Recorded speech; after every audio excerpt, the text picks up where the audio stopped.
how to log out Facebook on other devices.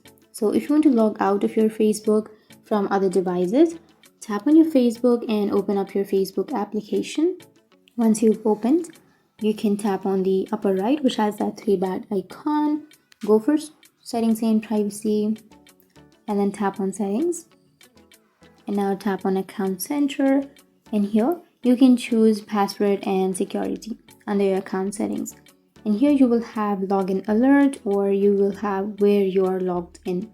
Then tap on that and then tap on your Facebook, and here you will have all of the information about login. So tap on select devices to log out, and these are the devices in which you are logged in.